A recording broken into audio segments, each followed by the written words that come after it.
তো ডিএ নিয়ে আবারও খুব গুরুত্বপূর্ণ আপডেট।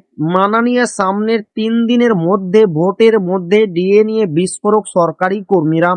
তো ভিডিওটি 1 সেকেন্ডের জন্য স্কিপ করবেন না, পুরোটা দেখবেন। চ্যানেলে নতুন হয়ে থাকলে অবশ্যই চ্যানেলটিকে সাবস্ক্রাইব করবেন এবং আমাদের পাশে থাকবেন। তো ভিডিওটি শুরু করা যাক।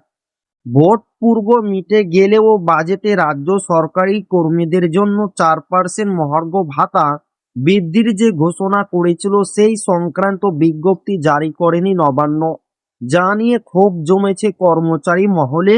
আদৌ সরকার দিয়ে দিবে কিনা সেই নিয়েও উঠছে প্রশ্ন। এরই মধ্যে মহার্ঘ ভাতা ইস্যুতে রাজ্য সরকারকে পরামর্শ কনফেডারেশন অফ স্টেট গভর্নমেন্ট এমপ্লয়িজের সাধারণ সম্পাদক মলয় মুখোপাধ্যায়ের।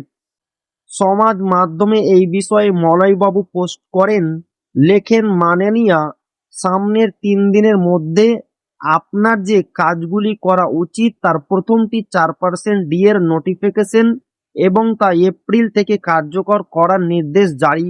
2 গ্র্যান্ট ইন এইড কর্মীদের বকেয়া ডিএর নির্দেশ জারি করা সহ 3 কেএমসি এলাকায় বসবাসকারী অবসরপ্রাপ্ত কর্মীদের বকেয়া ডিএ ক্যালকুলেশন অর্থ দপ্তর যাতে অবিলম্বে কার্যকর করে তা ব্যাংকগুলিতে পাঠিয়ে দেয় তার ব্যবস্থা করা।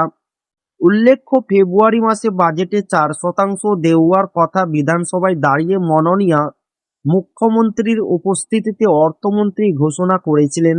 বলা হয়েছিল এপ্রিল থেকে 4% ডিএ দেওয়া হবে, কিন্তু এখনো পর্যন্ত সেই সংক্রান্ত নোটিফিকেশন জারি হয়নি। এপ্রিল মাসেও 4% ডিএ বাদে মাইনে পেয়েছেন সরকারি কর্মচারীরা। বর্তমানে 18% হারে ডিএ মিলছে। বর্ধিত ভাতা 1 এপ্রিল থেকে কার্যকর হবে বলে জানানো হয়েছিল, তবে এখনো ডিএ বৃদ্ধির বিজ্ঞপ্তি জারি করেনি নবান্ন।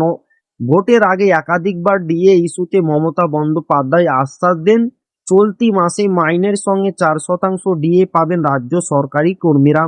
তো এই ছিল ডিএ নিয়ে খুব গুরুত্বপূর্ণ আপডেট যা আপনাদের মাঝে শেয়ার করলাম। তো আবারও দেখা হবে ডিএ রিলেটেড খুব গুরুত্বপূর্ণ ভিডিওতে।